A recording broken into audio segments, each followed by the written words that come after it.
Mheshimiwa Festo Sanga, moja kwa moja kwenye swali.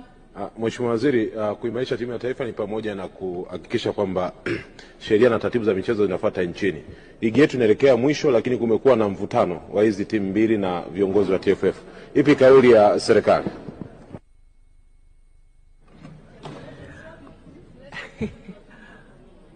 Mheshimiwa Stablaya, unataka kumsaidia kujibu Mheshimiwa Naibu Waziri?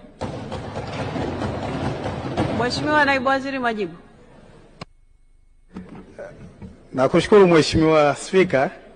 Kama ambavyo unafahamu, shughuli za mchezo wa mpira wa miguu zina mamlaka zake za kimataifa na za kitaifa, na tumekuwa tukisisitizwa mara kwa mara serikali kutoingilia moja kwa moja uendeshaji wa shughuli hizo ili kuepuka kuja pengine hata kufungiwa na FIFA katika nyakati hizi ambapo kitakwimu nchi yetu inafanya vizuri sana katika uendeshaji wa shughuli za mpira wa miguu.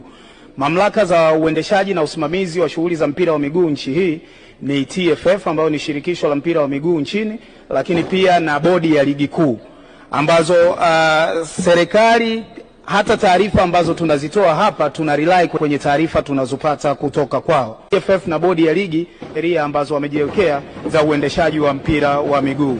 Kwa hivyo kifupi kabisa ni kwamba tunafuatilia jambo hili, lakini tukihakikisha kwamba hatuingilii moja kwa moja na kupelekea nchi yetu kufungiwa kwa vile mchezo wa mpira wa miguu unajiendesha wenyewe.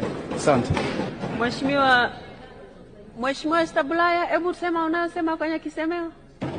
Maana naona umekuwa naibu waziri wa michezo. Nilikuwa nasema kuhusiana taratibu na sheria ni pamoja na kupata ripoti kwa nini mchezo wa tarehe 8 haukuchezwa.